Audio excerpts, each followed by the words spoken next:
A really large part of what we will be doing as far as the textbook is focusing on, as the title says, the 10 core concepts of writing.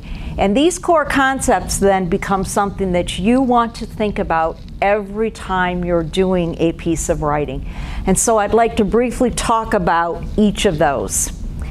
And then I ask you to come back to this maybe every week of the 5 weeks to remind you of the significance of each of these core concepts.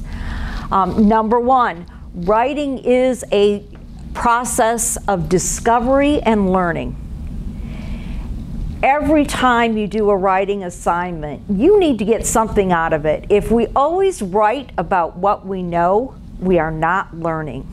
You may learn a little bit about the process that works best for you, but take advantage of the prompts and the topics that will challenge you, that will encourage you to look for information and to learn something new.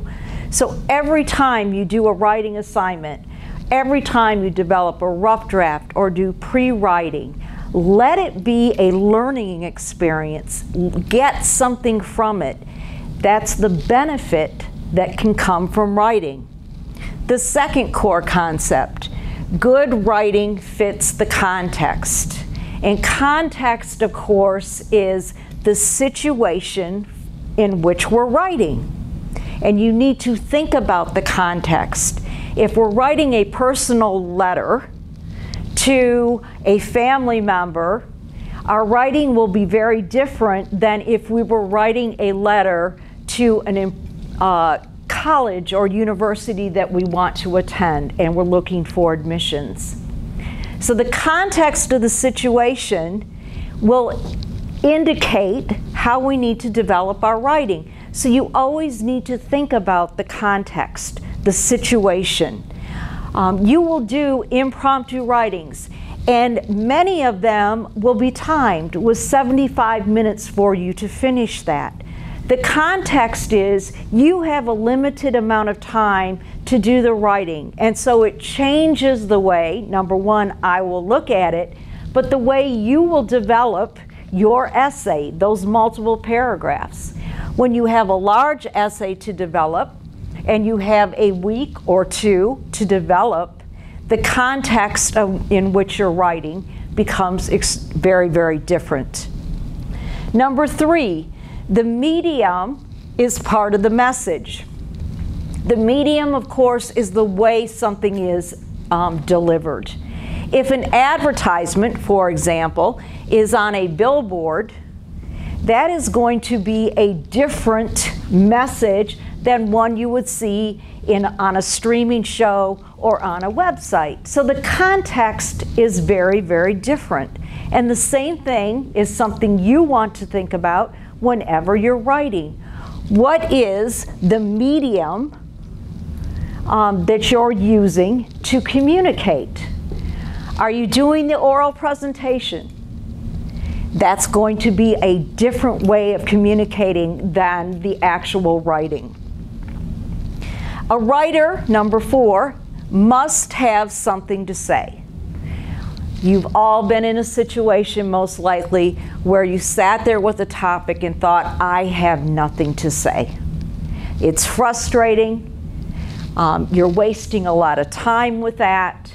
And so one of the first things you want to do when you look at a topic or prompt and make a decision is to decide, what do you already know, then what do you need to know, and then go from there in developing your ideas. Writer's block is a real thing. There are ways to get around it. But you have to have something to say. The whole concept of writing is communication, and the communication of ideas. And finding those ideas, putting them on paper, can oftentimes be a challenge.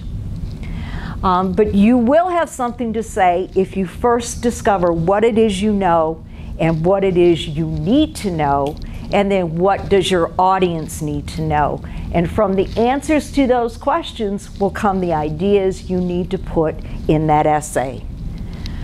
Number five, A writer must support claims and assertions. So when you have a thesis statement that makes a claim or a judgment or specifically makes an argument or a statement about something, you then have to provide evidence that backs it up.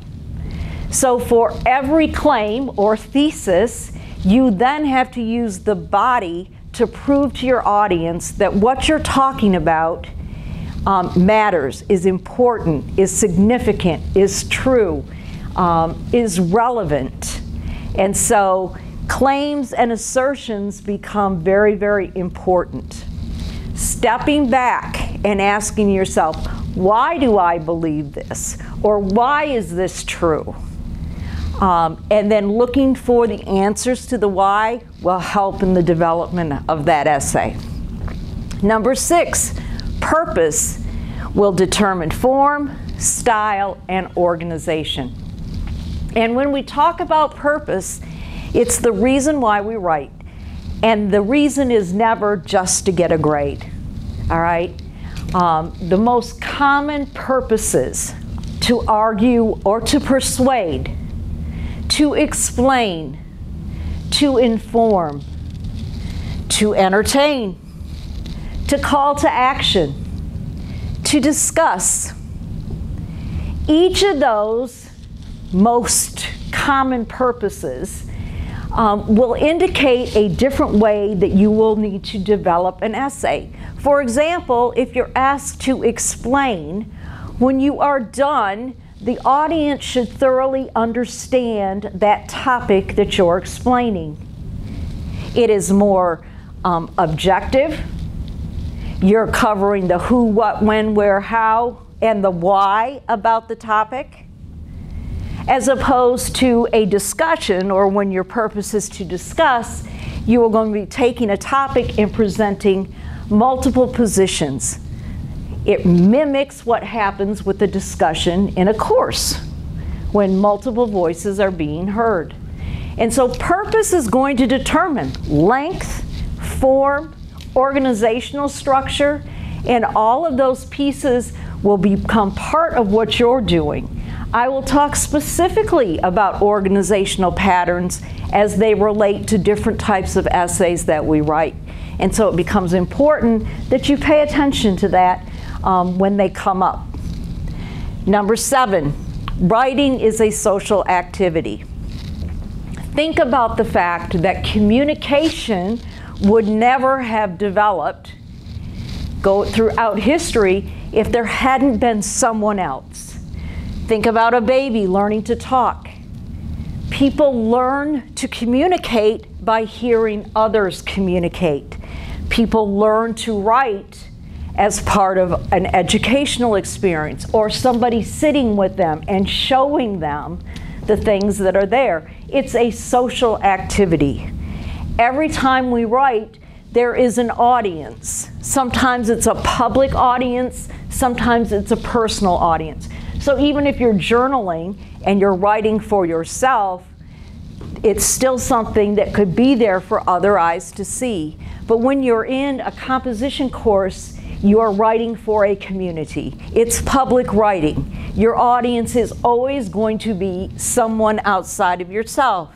And so it becomes a social activity. When you learn how other people develop their writing, the process that they use, that's all part of that social community and learning. Number 8, revision is an essential part of writing. Most of us will start writing by just sitting down, writing it, and turning it in. Learning to revise becomes such an important thing. When you sit down with that rough draft, and maybe it's just pre-writing or getting those ideas down, that's the point of beginning. It's the start. It's the messy, I can do whatever I want at this point. Revision is then taking that and changing and re-seeing and altering what needs to be changed. Revision is a process that never ends. A due date is when you stop revising and turn that assignment in. It becomes incredibly important that revision become part of your process. If all you're doing is editing, looking for grammatical or punctuation types of errors, and you're not really thinking about how the content needs to work in relationship to your audience, in relationship to the topic you're writing about, then you're not doing revision.